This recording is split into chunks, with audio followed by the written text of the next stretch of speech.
Okay, so here we go. Happy Holi to everybody.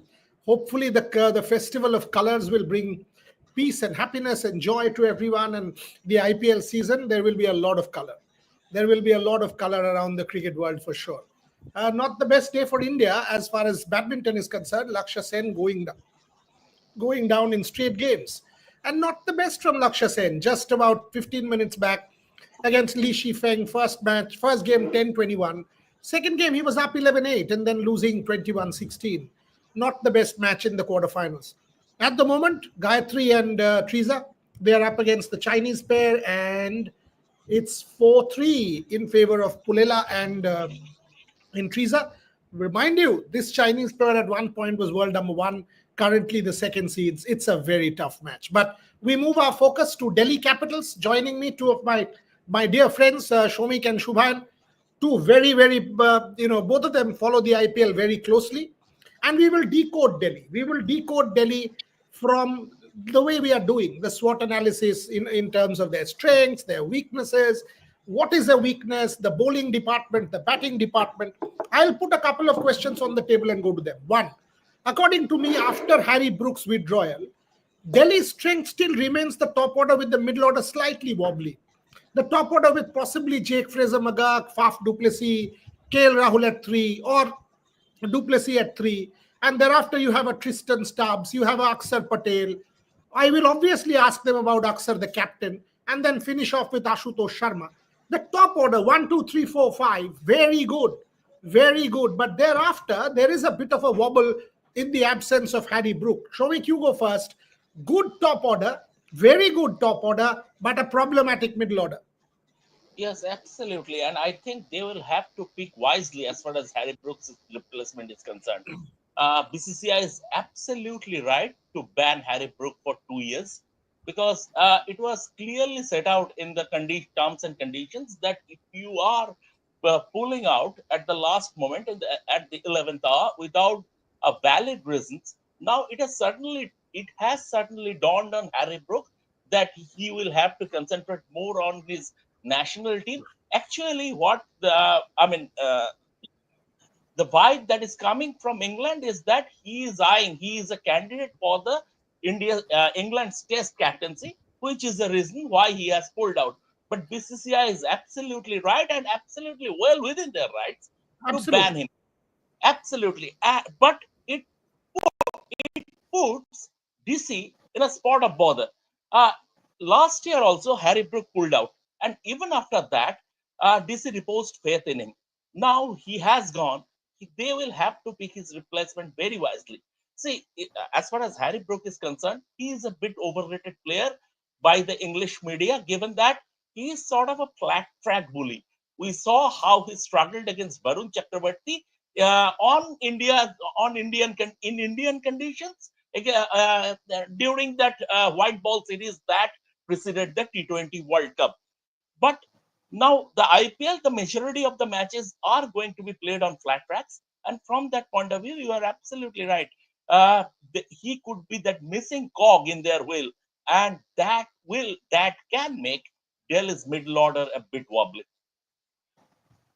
So, Shubhan, am I right in saying it will be either Fraser McGurk and Rahul or Fraser McGurk and Faf du Plessis to open, and one of these fellows will be at number 3? If you see India, Axar Patel has batted 4, has come up the order. They can try that with Tristan Stubbs at 5. And then you can have Abhishek Porel, you can have an Ashutosh Sharma. Is that kind of batting order that you want to go with? And obviously, your first thoughts as Axar Patel as captain. All of us knew it. We have been saying it that Axar Patel is just a formality. But still, now that it is official, your thoughts on Axar Patel as captain? Firstly, I'll start with the batting order. I think, yes, yeah, you are right in saying that KL will open either with Faf and Jake Fraser McGurk there. At number 3, I would be I would be very much interested to see Karun Nair bat at number 3 because the kind of season he has had, he's in form, he's in good touch, had a good Vijay Hazare Trophy, has been scoring runs in Ranji. Sayed Mushtaq also was decent for Karun Nair. So Karun Nair at 3 will bring that solidity also, and of course the experience he has.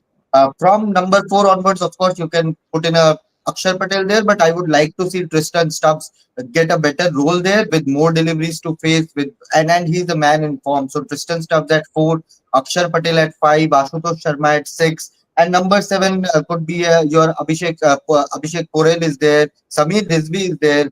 So you can try either of them, and it would be a huge season for these two youngsters. Abhishek Porel got plenty of chances for DC last time around, but did not cash in as he would have expected. Samir Rizvi is coming from that CSK experience, and now will have a shorter ground with more better flat decks there at the Kotla. So I think that could very well play in favor of him. And there's a very good option in Donovan Ferreira as well. If you want someone at middle order who is a hitter, if you're seeing that the middle order is a bit weaker, then Donovan Ferreira could be a great option. He has done really well at the SA20. And for Harry Brooks replacement, I would really want to see a Michael Bracewell come into that setup. Lower down the order, can bowl a bit of spin. Delhi Capitals' spin department is looking a bit wobbly right now. So Bracewell would add that bit of versatility in that setup also. For if they want to scout from SA20, then and want to go for a pure batter, then Leon Tree Pretorius is one batter who became an overnight sensation because of his hitting and the kind of form he got going from the game one at SA20. So he could very well be an option there as well. And after that, you have the bowling attack is decent. The bowling attack is decent. You have a Mitchell Stark there. You have a Mohit Sharma. Natarajan is there. Mukesh Kumar is there. You have Kuldeep and Akshar with the spin. So I think it's a decent team, but lack of depth is something which is lacking in this Delhi Capitals team. They can't have ready-made replacement for each and every 11 players that they are playing. But Akshar Patel, the captain, we have been saying it for months now. Even last evening when we did our Hindi live, I said that Akshar Patel was supposed to be the captain, and that is what happened. So Akshar, I think he led Gujarat also during the Ranji title winning campaign in a few matches when he was available, and he has been in the leadership setup, the experience setup. Recently was promoted as the vice captain in the T20I side as well. So Akshar Patel, I think he has done really well, and one of the longest serving members. I think he's the longest serving member now in this DC camp. So that elevation came naturally, and I think he will do pretty well. He's a very shrewd choice in my opinion. He will do pretty well. He will not have that baggage of big price tag or all the eyeballs on him, because people are not rating this DC team that much in the playoff race or being the potential winner. So Akshar Patel can really surprise a few critics out there. Plus, he will have that support of KL Rahul, Mitchell Stark, Karun Nair, all these experienced guys in the setup. So I would say it is a very very shrewd choice by DC team to not put extra pressure on KL Rahul by giving that captaincy to him and just let him play freely. Now, on the same question, I mean, KL Rahul, does that kind of make him a better player in the sense he will not have that responsibility of captaining? Because, frankly, when he was captain of the Lucknow Super Giants, he was defensive. At times, you have seen him give up games. I mean, if you see KL Rahul as captain, there is much to be desired. All said and done, he has not been a great captain. And face it, Kings 11 Punjab, multiple times at that point, then Punjab Kings, and then moving on to Lucknow Super Giants. He hasn't been the best captain. So in that sense, to free up KL Rahul, is that a real masterstroke on the part of Delhi Capitals, Daman Suri? Yes, definitely. I mean, they would like to have the best of KL Rahul, that he performs at his level best. And I would not say that he had a worst captaincy record at Lucknow. He took them to two playoffs in 3 seasons, so that is good enough, I believe. But still, with the team that Delhi has assembled this season, I think they shouldn't target anything below final. They have a strong bowling lineup in Mitchell Stark, Tina Trajan. They have good spinners, Axar Patel and Kuldeep Yadav, and then their batting lineup is also very strong.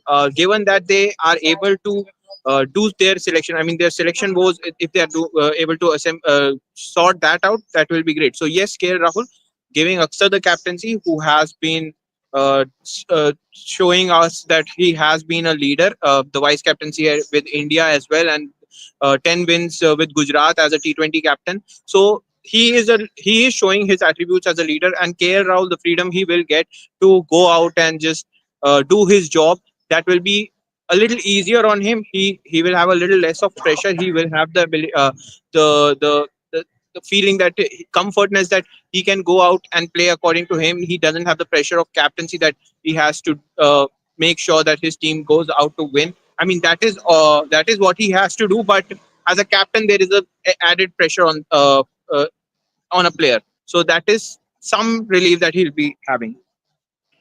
I don't think Naman said twice in playoffs. That is correct, absolutely. But second season, was it KL Rahul or was he injured? I think he was injured. I think he was injured, and it was Krunal Pandya who was captaining. It was not KL Rahul. So, and again, last season, that 10-wicket defeat.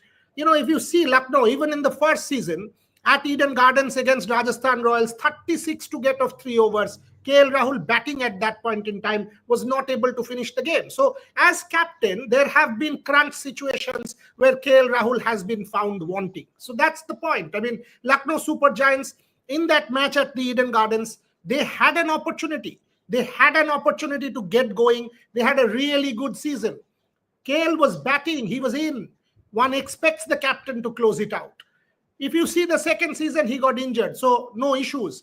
Last season also, that 10-wicket defeat, they were there. They were right there, Lucknow Super Giants. One good win here and another playoff. Again, did not happen. Krunal Pandya as captain of Lucknow Super Giants in that one match in the second season. If you go and check the bowling attack, and I was checking the stats, except the 3 Krunal Pandya overs, largely the faster bowlers got wickets, and Krunal Pandya, I think, conceded 38. So Lucknow has struggled. They have struggled with leadership. KL Rahul, Shomit Chakraborty, I think will enjoy batting and not having this captaincy burden on him. If you see him in India, every time he now says, I'm not part of the leadership group, it is as if he doesn't want to be part of the leadership group. He frees himself up and, okay, I'm a player. I will just go out there, do my role, and happy to do my role. I think this is going to work better for Delhi Capitals rather than investing him with a leadership role.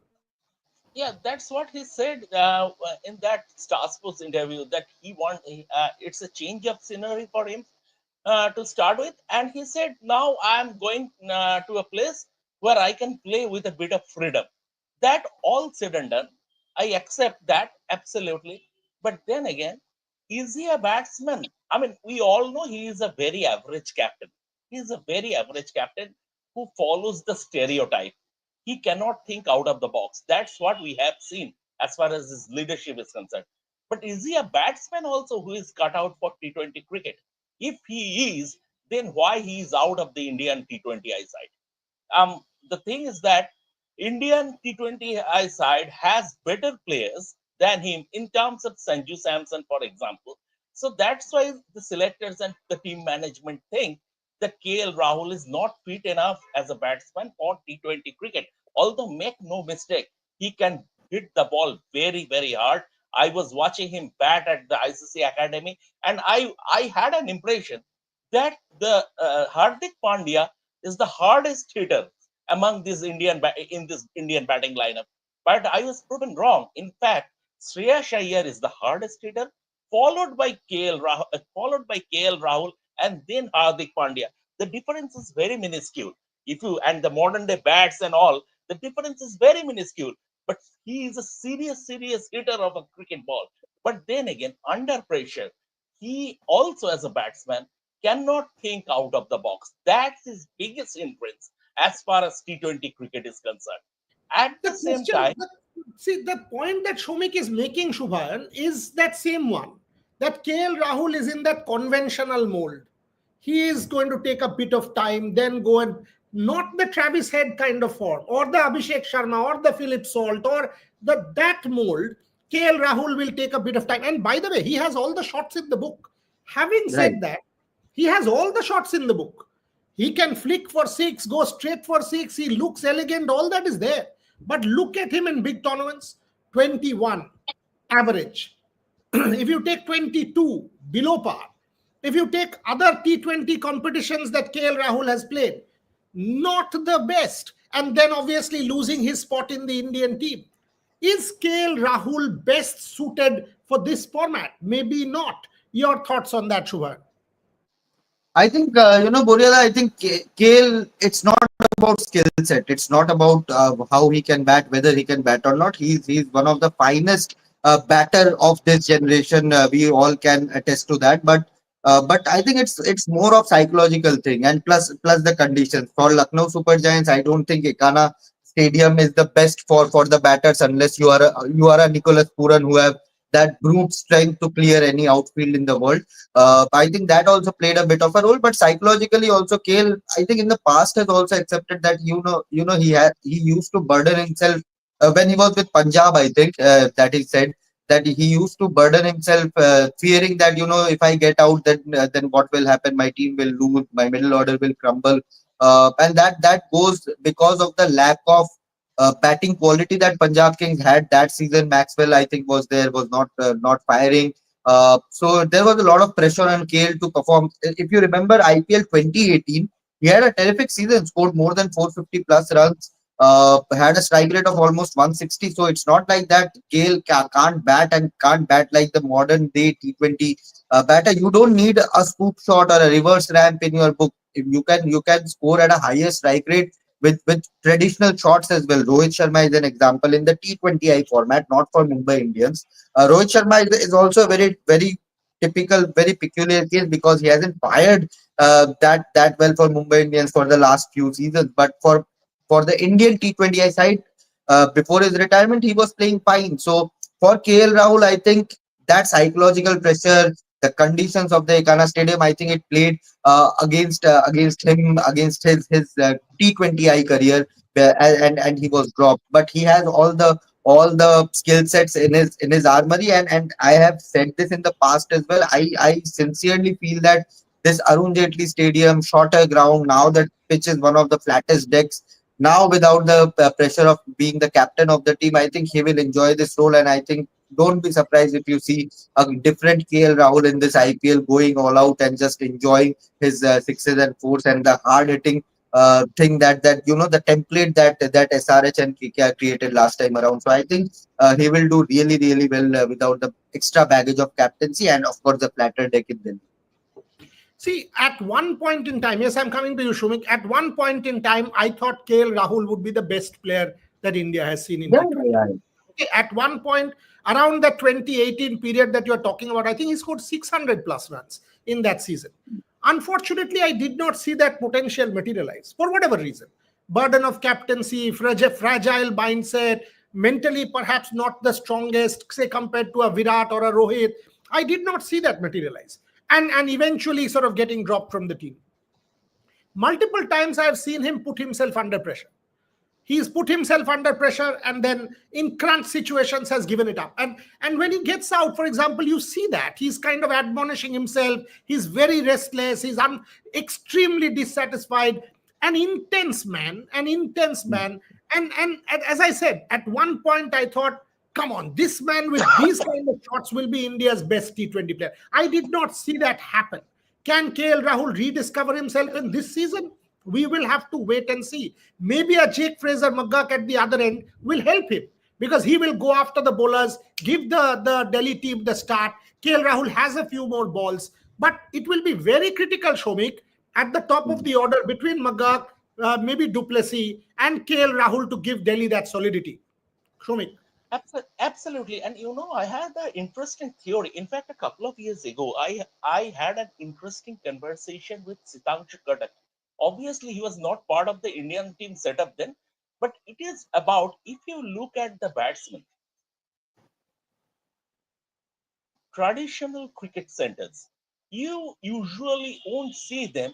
Rishabh Pant is an aberration, but you usually won't see them go, playing shots. Even Rohit Sharma now he is upping the ante right from the outset.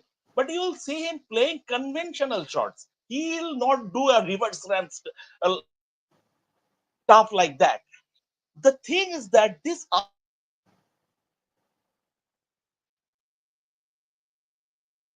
who are majorly cricketing backwaters. Cricketing, you see, MS Dhoni.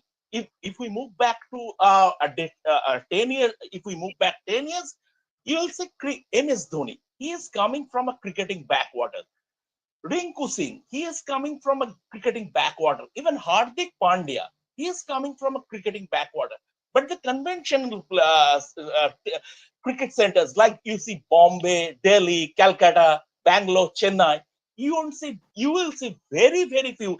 They these days they try all the shots at the nets, but something within them is internalized. When they start playing cricket, that is internalized in them that this is the way to play cricket. So it is a, I mean, this could be a fascinating discussion, and I was having one with Shitangshu Katak, as I said a couple of years back. But as you said rightly, very rightly, I mean, it is absolutely the onus would be on the top order. And now, whatever it is, T20 cricket, it is majorly on the top order. Uh, Last year also, what we saw, Sunrisers Hyderabad, they are marched to the final.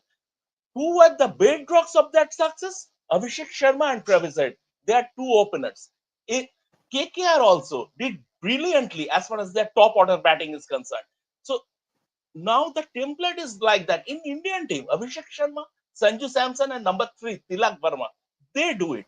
So if you cannot, it is the days are gone when you are thinking about taking the game deep. You have to go bang bang from the outset, and therein lies the there then comes the biggest responsibility as far as the top order is concerned. Absolutely, and that is an issue that I will want to see both KL Rahul and somebody like a Virat Kohli address. They will have to adapt to this new formula of T20 cricket. I mean, an 80 of 60 balls in the current context is not really a match-winning innings anymore.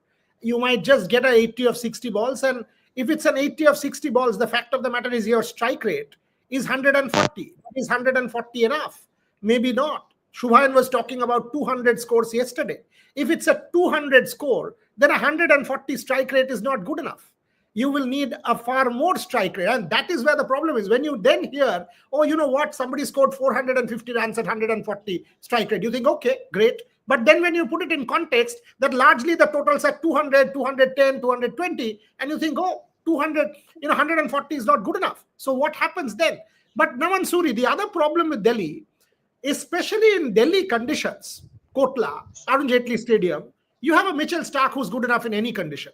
Other than that, a Natarajan, a Mukesh Kumar, that Indian crop, none of them are really fast. They're all 135-ish, 137, that kind of pace. Is that a problem? And they don't have anyone beyond Axar Patel and Kuldeep Yadav for spin. No one. If something happens between Axar Patel and Kuldeep Yadav, they don't have a fallback spinner. So it's go to these two guys. And if you see that team, Mitchell Stark, yes. Apart from Mitchell Stark, no real fast bowler. A Mukesh Kumar, a T. Natarajan, any of these chaps. I was going through the Delhi team ahead of our show, and I was thinking, okay, suppose somebody gets hit. Who's the real fast bowler? Darshan Nalkande, Mohit Sharma again, medium, Mukesh Kumar, T. Natarajan. These are the fast bowling options, Naman Suri. Your thoughts? Yes, definitely. They are. There is an issue with the Indian pace attack. It's not that fast, but there's also a problem that Mitchell Stark and if we take Mukesh Kumar, they might be power play specialist, and then you have a death bowling bowler in T. Natarajan. But who do you enforce in the middle order overs?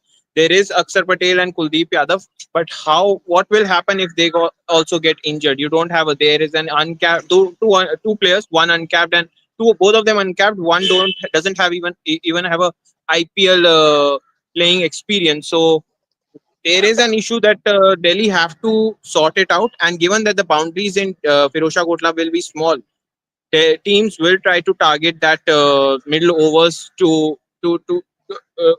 get a hand over Delhi Capitals. And yes, like you said, that there is an issue with the bowling thing that they don't have enough fast bowlers, as in with the pace that Delhi might require in crunch times. And if a Stark also gets injured, then who? Then that is the issue that Delhi will have to address. They have to strategize their selection according to that.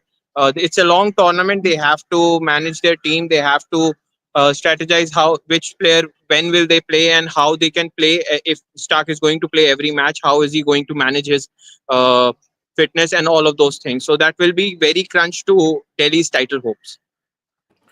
Shubhan, when I see that team, the first 11 looks great.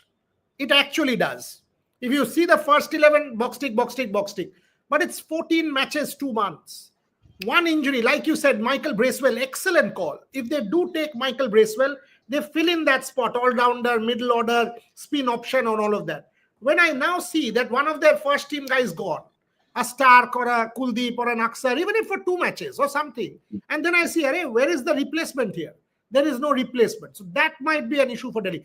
If you go by the first team, I think they can beat anybody, anyone. So that's my issue with the Delhi team. Having said that, if they have a great season, if all of them are fit, then I do see Delhi going into the playoffs. Your thoughts? But still, I think 14 matches on the trot, the batters, it is not an issue for the batters. And bowling wise, they have decent depth as well.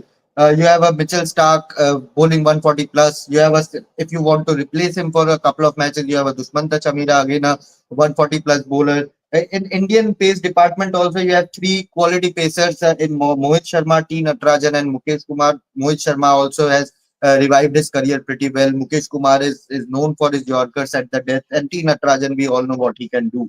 And you have a Darshan Nalkande also who has done decently well in the domestic circuit, and I think he was with Gujarat Titans if I am not wrong in the previous season. So they have decent options, but apart from that, the all round options they all are unknown commodity.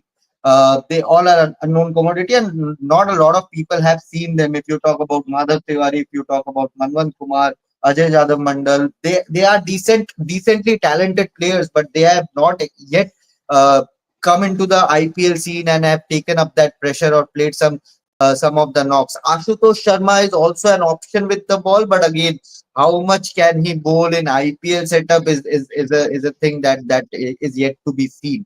So that quality replacement for Harry Brook is a very crucial call that DC management needs to take. If they can bring in a good option there, there are plenty of options in the entire world. If you go and scout the CPL or the SA20, there are plenty of options. But right now, sitting at the top, that's why I named Michael Bracewell there. But yes, you rightly said that depth is an option. Is a crisis there. If a couple of players get injured, if your Jake Fraser McGurk gets injured or a Faf du Plessis gets injured, then there the problem lies. If your middle order, you will depend a lot on Tristan Stubbs. I think he's going to be the main center of attraction in that batting order. If a Jake Fraser McGurk does not click, you don't have an option. You will have to again go back to a 41-year-old Faf du Plessis. Whether he can come again, he's similar to MS Dhoni nowadays. Plays a couple of T20 leagues around the world and now comes into he's extremely fit, but again, the same Faf du Plessis of 5 years back, he's not the same batter anymore. So plenty of question marks there. There are decent on paper. If you look at the names, if you say Faf du Plessis, people will recognize him, but you have to take into the account that he's a 41-year-old now. He's not the same Faf du Plessis. Jake Fraser McGurk, 1 or 2 seasons. He has not clicked consistent. You've taken the words of my mouth. When I see that side, and all of a sudden I see, array, Faf du Plessis 40 plus, Mohit Sharma. Yes, he has resurrected his career, but come on. Mohit Sharma 2015, Mohit Sharma World Cup, Mohit Sharma now 10 years down the line cannot be the same. Natarajan hasn't played a lot of cricket in domestic circuit. He was injured. Natarajan has not played a lot of cricket. KL Rahul also, compared to 2018, cannot be the same KL Rahul, rediscovery, etc. I mean, that's where Shomik, I kind of get a little thinky, can Delhi pull this off? I mean, is this a side that is good enough to actually go the distance? If they are all fit, like I said, I'll go to Naman. If they're all fit, maybe a playoff can open up. Otherwise, I think it can just be a touch and go tough season for Delhi. That's my thought. Naman Suri, before I go to Shomik. So I just wanted to add one thing. Then the point to Shovenda, and you said that Fab du Plessis is 50 plus. Then you have an Abhishek Goyal there. He has done a lot. I mean, he has done good with Bengal. He has scored at an average of more than No, he has 45, not done good I with believe, Bengal. and He he has had a not strike done rate of good with 156. Bengal. He has not done good with Bengal. Absolutely, he has I, let I Bengal believe he down. has scored. Oh, He has let So I Bengal guess down then I badly. might have read the you stats know, wrongly. Abhishek Porel had a very average season as far as Bengal is concerned. If you take Bengal season, Bengal did not have a great season. And one of the reasons Shubhan actually went to see that match in Kalyani, and he told me, if I remember right, that second ball, his stumps went cartwheeling, Abhishek Porel. And when First ball, it was his first ball. After a correct, first 40 ball, minutes chat with there was a Lakshmi lot of Ratan catch. Shukla, the first ball of Anshul Kamboj, stumped Yeah. gone. So Abhishek Porel hasn't really done justice to the opportunities. And when I see this Delhi team, I kind of think, hello, KL Rahul, is he the best T20? Faf du Plessis, can he still do it what he did at his prime? Mitchell Stark in T20 cricket, certainly not the same bowler as in Test match cricket. Yes, you will see an incredible effort like in the final, but you will also see somebody like a Karan Sharma hit him for 3 sixes. So Mitchell Stark has done that. I mean, the T20 World Cup, Rohit Sharma blew him away. Blew him away. So it's not as if Mitchell Stark has not been hit. Okay, fair enough. Shomik, before I go to everybody else, where do you see Delhi finishing? Do you see them in the playoffs? How much are you going to rate them on 10? 6 out of 10, touch and go as far as playoffs is concerned. And also they will have certain issues. Opening is one. Given that Jack Fraser McGurk is one of their openers, who is the second? Because you either open with KL Rahul, or because you cannot play either KL Rahul or Fab du Plessis down the order. You have to, obviously, given that they have spent 16 crore for KL Rahul, sort of, they will KL Rahul. Then who is number 3? Tristan Stav should be their number 3, because there is no point in modern T20 cricket to have lesser number of. So everything combined, and lack of depth in the. Shomik, your internet is acting up a little bit too Stark much will today, play but I all get the point. their matches. I get the point. I mean, your internet was Mitchell acting Stark. up a bit. Yeah, it's okay now. It's okay now. Naman, so clearly, So- Shomik's point was 6 out of 10. And he said it's touch and go as far as Delhi Capitals playoffs are concerned. I will give Shubhayan the last word. Delhi has come close, made the final, never won. Is this the side that kind of gives you that level of confidence that maybe a KKR does, all bases covered, or maybe some other team does? Take a Rajasthan Royals, all bases covered. Does Delhi give you that level of confidence? Not really. It doesn't give me that level of confidence. They have some gap they need to be filling. Like you said, Mitchell Stark has also been taken apart by someone like Rohit Sharma. But it matters on the day how they perform. If he performs like he did in the playoffs for KKR last season, I think Delhi might have a good chance in that perspective. It also depends on their batters. Fraser McGurk in opening, they have a good opener in Fraser McGurk, and then they in the middle order, Harry Brook. I don't think they will miss him much.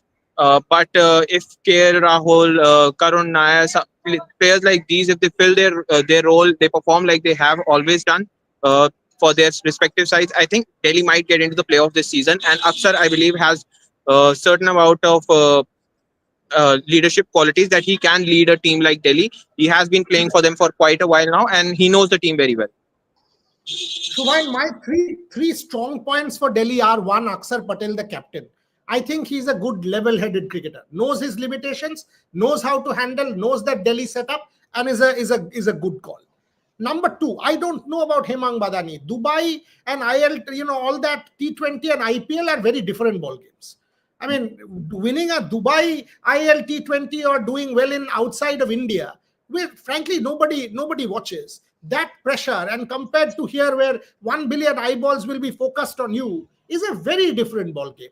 Nothing to take away from Hemang. Hemang is a good guy, may have had a better career for India, has had a good accomplished record, but under pressure, when the pressure will start to mount, plus their whole business call, how will Hemang do? I don't know. So Axar Patel is one strong point. Absolutely, that Tristan Stubbs, Jake Fraser-McGurk combination is a second strong point, and Kuldeep Yadav, Axar Patel, Mitchell Starc is the third strong point. But there are quite a few problem areas as far as I'm concerned. You have the last word. Where do you see Delhi? I hope Delhi Capitals fans will spare me after my verdict, but I feel that they will end up getting the wooden spoon.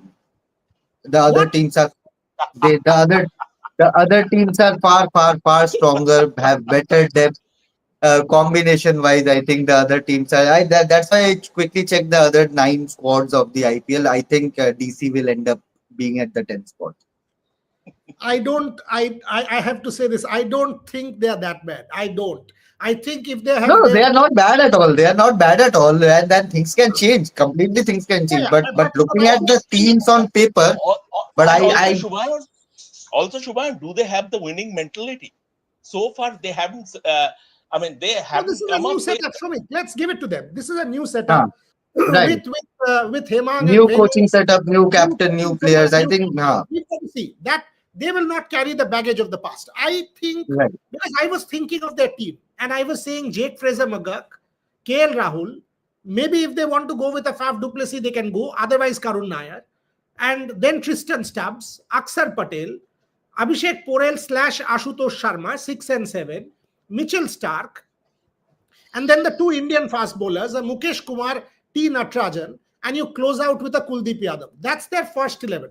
And they've got quite a few good impact options. This is a good first 11. In terms of bowling, you're talking about Stark, Axar, and Kuldeep. You're talking about Mukesh. You're talking about Natarajan. 5 good specialist bowlers. Plus, But you also Boreal, have. in IPL, you will play in different conditions. Do they have that options of, adding an extra spinner there, adding an extra batter there, adding a bit of firepower up top? If the openers are not firing, let's chop and change a bit. If the middle order is not firing, let's chop and change a bit. I don't think they have that options with them if things are not going their way, they will have to stick with the playing 11 you mentioned. They don't have the option to bring in a player here or there and try and tweak things according to the conditions. If they are playing in Chepauk, can they add in an extra spinner there? They don't have that option. If they're playing in Eden Gardens, Flatter Dick, can they add an extra batter, established domestic name without tweaking their 4 overseas combination? I don't think the DC have that option, and this is the only reason I feel they will end up last in the table. Unfortunately, And I feel Akshar as the captain will improve, as an all rounder will improve. KL will have a good season, but overall dynamics of all the 9 teams, I think they are much stronger on paper. also, Yeah, Shubhayan, I I would still be think. very Yeah, sure. surprised. Haan, bolo, bolo. I would be very surprised if Mitchell Stark plays all 14 group league matches. Right. I think he will WTC have a finals. exactly. I think he will have a conversation with the DC management if he hasn't already. He hasn't that, and he will. I mean, that is very very important from Australia's point of view, from Mitchell Stark's point of view. So I'd be very surprised if he plays all 14 group league matches.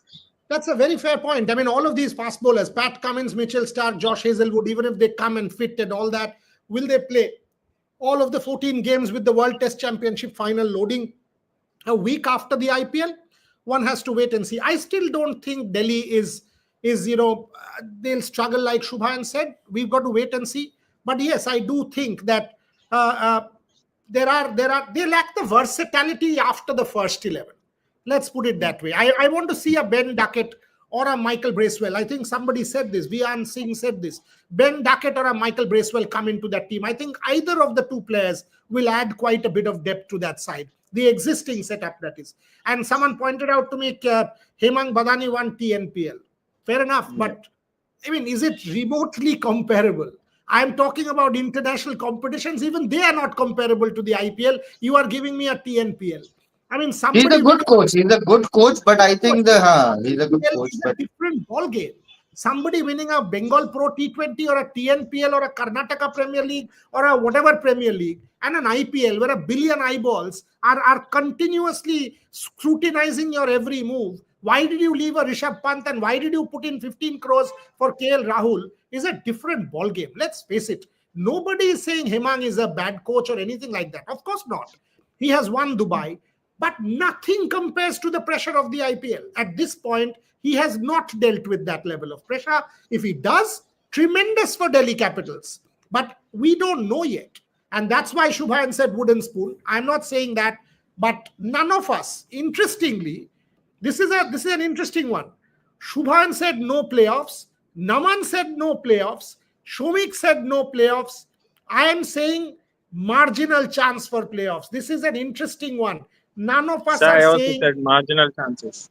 You are also saying marginal. So two of us saying marginal chances of playoffs.